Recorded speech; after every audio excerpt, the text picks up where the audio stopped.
Existantes des phrases qui, à première vue, peuvent paraître innocentes, voire douces, mais derrière ce voile de tendresse apparente, peuvent se cacher des intentions manipulatrices, un manque alarmant de responsabilité émotionnelle et une résistance profonde, presque invisible, à la croissance personnelle.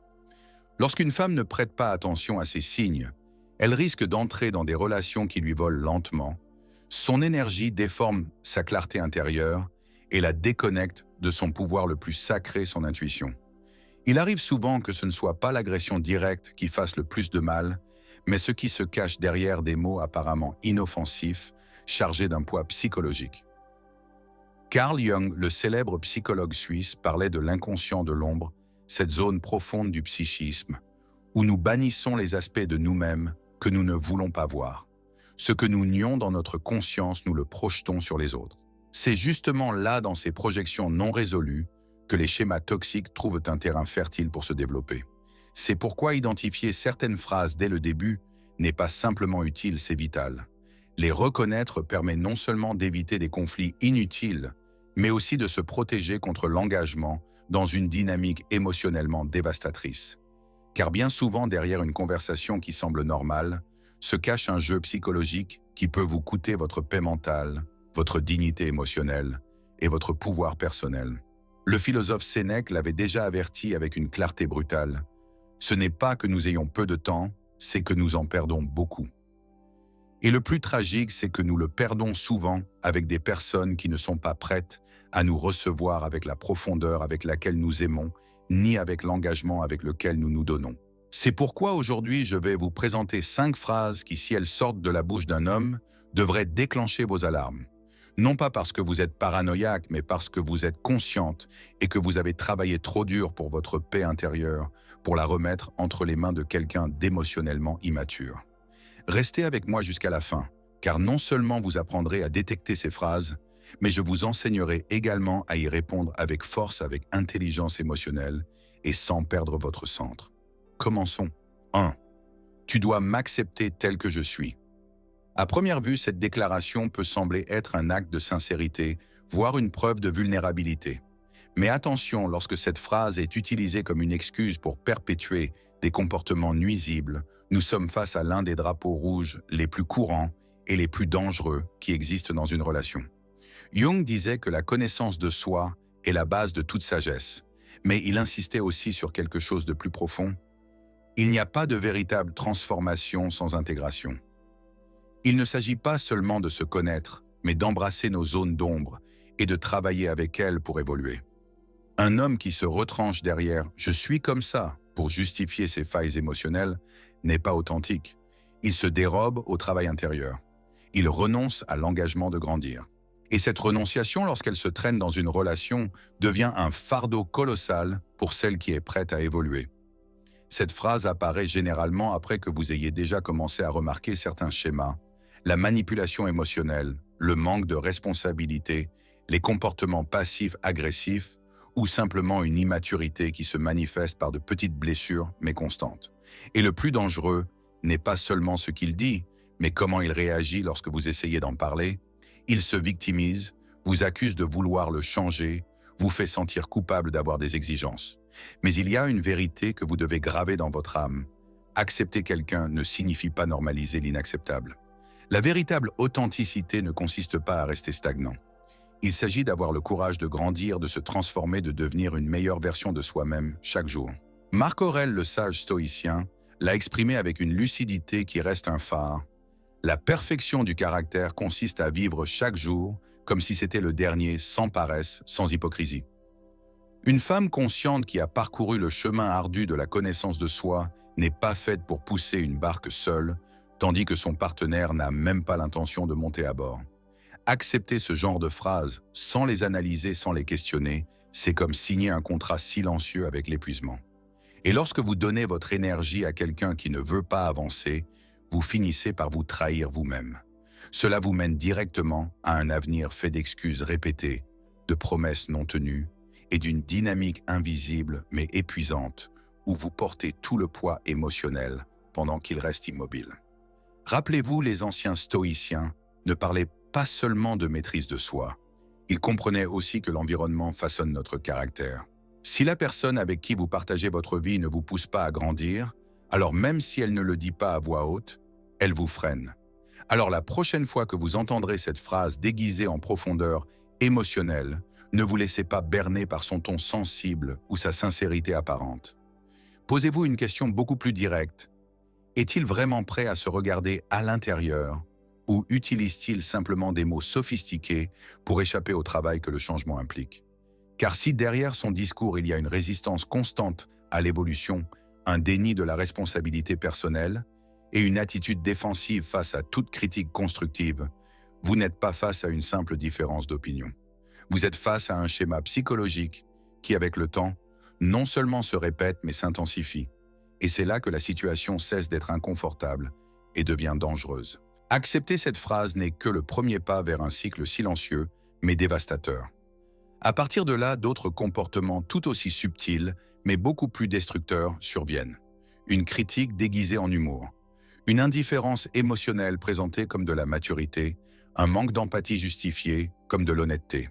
Sans vous en rendre compte, vous vous retrouverez à vous modifier, à faire des ajustements, à renoncer à de petites parties de vous-même pour que la relation fonctionne tandis que lui reste immuable. Protéger votre paix n'est pas de l'égoïsme, c'est du respect pour vous-même. Vous n'êtes pas là pour sauver qui que ce soit. Vous êtes là pour construire quelque chose de réel avec quelqu'un qui veut aussi grandir, qui ose reconnaître ses propres blessures et a le courage de les guérir tout comme vous le faites chaque jour. Car un homme qui refuse de se transformer ne se sabote pas seulement lui-même, il entraîne aussi sa stagnation avec vous. Restez fidèle à vos valeurs. Honorez votre intégrité même si vos émotions vous murmurent de rester, même si votre cœur essaie de justifier ce que votre âme sait déjà. Car ce qui suit est encore plus délicat. 2. Toutes mes ex étaient folles ou toxiques. Quand un homme dit cela, il peut sembler qu'il se défoule simplement partageant sa douleur ou ses expériences passées. Mais ne vous y trompez pas. Derrière ces mots se cache un schéma sombre, une mentalité de victime chronique, une profonde immaturité émotionnelle et une projection inconsciente qui révèle bien plus qu'il ne le pense. La philosophie stoïcienne l'a clairement établi il y a des siècles. La vraie croissance commence lorsque nous arrêtons de blâmer le monde extérieur et commençons à examiner notre propre intérieur. Épictète l'a dit sans détour, ce ne sont pas les faits qui nous troublent, mais l'interprétation que nous en faisons. Donc s'il parle toujours de ses ex-partenaires comme si elles étaient les coupables absolus, s'il ne s'arrête jamais pour reconnaître sa part dans les conflits, alors vous n'êtes pas face à quelqu'un qui a guéri, vous êtes face à quelqu'un qui refuse de regarder son reflet. C'est là que la psychologie des profondeurs entre en jeu. Jung enseignait que ce que nous ne rendons pas conscient finit par gouverner notre vie depuis les ombres. Et de nombreux hommes qui critiquent de toutes leurs ex ne décrivent pas ce qu'ils ont vécu, ils projettent ce qu'ils n'ont pas encore résolu en eux-mêmes. Cette phrase aussi courante que dangereuse trahit une mentalité qui fuit la responsabilité et se réfugie dans le drame. Les personnes avec ce récit répètent souvent les mêmes schémas dans chaque relation, blâmant tout le monde sauf elles-mêmes, idéalisant le rôle de victime et espérant en silence que vous serez la seule femme qui ne les décevra pas. Mais attention, personne n'échappe à son ombre s'il n'est pas prêt à l'affronter. La vraie question n'est pas de savoir si toutes ces ex étaient réellement toxiques. La question est, y a-t-il un schéma chez lui qu'il refuse de reconnaître? Utilise-t-il cette histoire comme une carapace pour ne pas se transformer? Une femme consciente qui a appris à s'apprécier n'avale pas ce récit sans le remettre en question. Jung l'a dit avec une clarté effrayante, ce que nous nions nous soumet. Et s'engager avec quelqu'un qui se dérobe à sa propre responsabilité émotionnelle, c'est comme essayer de construire une maison sur le sable. Peu importe combien d'amour vous y mettez, combien d'efforts vous investissez, combien de patience vous donnez, s'il n'est pas prêt à rompre avec ses propres scripts inconscients, il continuera à répéter la même histoire. Mais cette fois, il finira par vous transformer en protagoniste d'une histoire que vous n'avez pas écrite. Car l'homme qui a besoin de jouer éternellement le rôle de la victime tôt ou tard trouvera un moyen de faire de vous la nouvelle antagoniste de son script émotionnel. Être dans une telle relation, c'est comme ramer dans un bateau qui a une fuite constante. Peu importe la quantité d'amour que vous y versez, il coulera toujours. Car le problème n'est pas votre engagement, votre dévouement ou votre patience. Le problème est le trou émotionnel qu'il refuse de réparer. C'est là qu'entre en jeu une qualité qui n'est pas toujours romantique mais absolument nécessaire. La discipline émotionnelle, cette capacité de voir au-delà des jolis mots, d'observer les schémas, de se poser des questions inconfortables mais essentielles. A-t-il déjà parlé de ce qu'il a fait de mal dans ses relations précédentes? Ou son discours tourne-t-il toujours autour de ce que les autres lui ont fait? Car s'il n'a jamais pris ses responsabilités auparavant, qu'est-ce qui vous fait penser qu'il commencera maintenant? Rappelez-vous fermement ceci. Ce n'est pas votre rôle d'être le thérapeute de qui que ce soit. Vous n'êtes pas là pour recoudre les morceaux d'un homme qui ne veut même pas guérir. Vous êtes là pour partager votre vie avec quelqu'un qui marche à vos côtés, pas avec quelqu'un qui vous entraîne dans sa tempête. 3. Si tu m'aimais vraiment, tu ferais ce que je te demande. En parlant de manipulation émotionnelle, il y a une phrase que vous devez apprendre à identifier dès le premier instant. Car même si elle peut sembler être une déclaration d'amour passionné, c'est en réalité un piège déguisé en tendresse. Cette phrase est l'une des formes les plus subtiles et en même temps les plus corrosives de chantage émotionnel. À première vue, elle pourrait sembler une demande sincère, une manière d'exprimer des besoins. Mais si vous affinez votre écoute, si vous regardez attentivement ce qui se cache vraiment derrière, est une pression émotionnelle, une stratégie pour manipuler vos décisions en utilisant votre propre amour contre vous. Les stoïciens le savaient bien. L'amour authentique ne s'impose pas, il se choisit.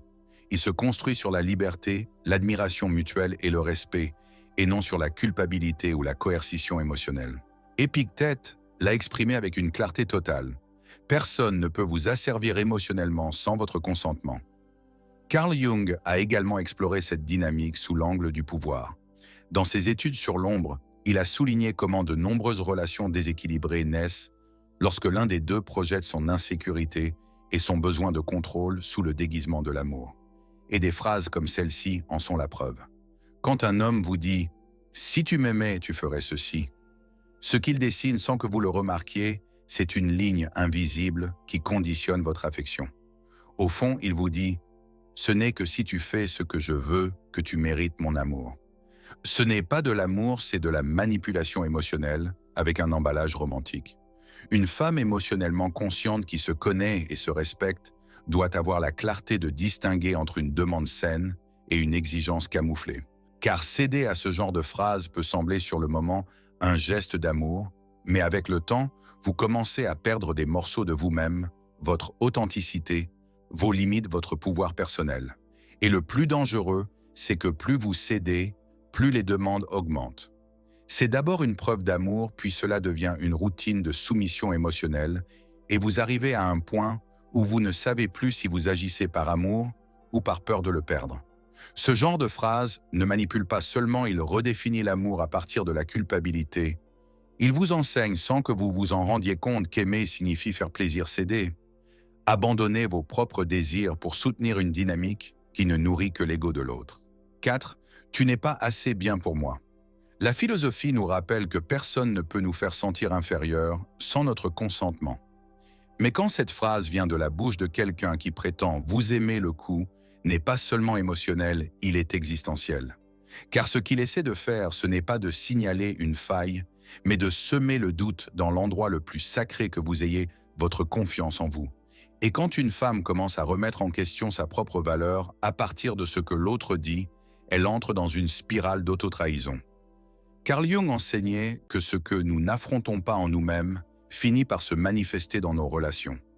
Et bien souvent, l'homme qui lance cette phrase cruelle ne parle pas de vous, mais de sa propre incapacité à se connecter, de son insatisfaction chronique avec la vie et d'un besoin insatiable de supériorité pour ne pas affronter son vide. Quand quelqu'un vous dit que vous n'êtes pas assez bien ce qu'il fait réellement, c'est projeter son ombre, sa douleur non traitée, sa peur du véritable amour. Car le vrai amour ne mesure pas, ne compare pas, ne remet pas en question votre essence. Le vrai amour célèbre votre présence, votre authenticité, votre force. Accepter cette phrase, c'est comme signer un contrat avec l'insécurité, c'est permettre à quelqu'un d'autre de définir votre valeur. Et c'est là que commence une dynamique silencieuse mais destructrice. Vous vous efforcez plus, vous donnez plus, vous sacrifiez, plus cherchant à combler un vide qui n'a jamais été le vôtre. La philosophie stoïcienne est claire. Votre paix intérieure ne dépend pas de l'approbation des autres, mais de votre alignement avec vous-même. Lorsque vous permettez à quelqu'un de jouer avec votre perception de votre valeur, vous lui cédez le gouvernail de votre vie. Et le plus dangereux est que cette tactique apparaît rarement seule. Une fois que vous doutez de votre valeur, vous devenez plus vulnérable à d'autres types de manipulations. Vous commencez à tolérer l'intolérable, à justifier les abus émotionnels, à croire que vous devez constamment vous améliorer pour être digne d'amour. Mais une femme consciente qui a parcouru son propre désert émotionnel sait que le véritable amour ne fait pas de mal, que celui qui vous mérite n'a pas besoin de vous rabaisser pour se sentir grand. Personne qui vous aime vraiment ne vous fera sentir insuffisante. Car l'amour authentique ne naît pas du jugement, mais de l'acceptation. Il ne cherche pas à vous modeler, mais à vous accompagner. Il n'exige pas la perfection, il célèbre votre humanité. Alors si jamais vous entendez cette phrase, rappelez-vous, il ne s'agit pas de vous, mais de lui, de son ombre, de son manque de maturité émotionnelle, de sa peur de s'engager avec quelqu'un de réel, et non avec une fantaisie idéalisée qui ne se trompe jamais. Et la réponse n'est pas de vous changer, c'est de vous éloigner de celui qui ne sait pas vous voir. Ce n'est pas à propos de son incapacité à le voir, mais de votre capacité à le reconnaître vous-même. Parce que lorsqu'une femme se connaît, s'honore et se respecte, aucune parole ne peut détruire ce qu'elle a construit de l'intérieur. La philosophie stoïcienne l'affirme avec fermeté. L'âme libre ne se soumet pas au jugement des autres, ni ne cherche de validation à l'extérieur d'elle-même. Si un homme a besoin de vous rabaisser pour se sentir important, ce qu'il montre n'est pas de la force mais de la fragilité. Il révèle un vide qu'il essaie de cacher avec des critiques, une insécurité déguisée en exigence. C'est là que la conscience devient votre bouclier. Une femme consciente ne répond pas à la manipulation par plus d'engagement, ni au mépris par plus d'efforts.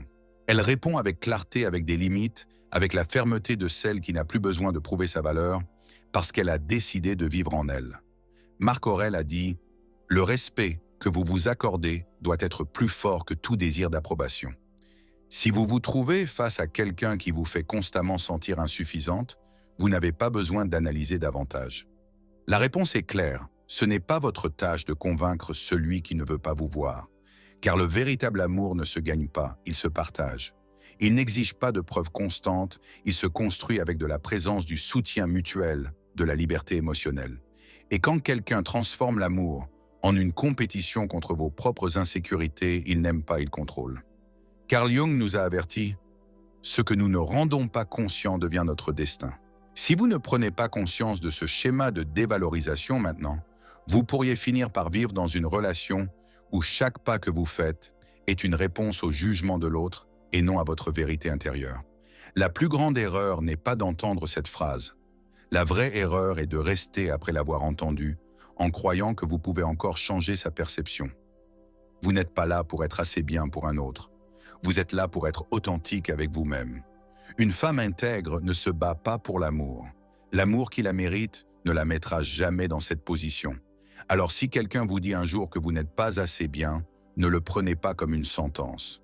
Prenez-le comme un signe, un avertissement, un miroir qui vous montre exactement le type d'énergie dont vous avez besoin de vous éloigner. Parce que le véritable amour ne vous met pas à l'épreuve. Il vous soutient, il vous propulse et surtout il vous honore. 5. Fais ce que tu veux. Dit avec ironie, il s'agit de vous protéger vous-même. Il ne s'agit pas de parcourir le monde avec méfiance, mais avec conscience.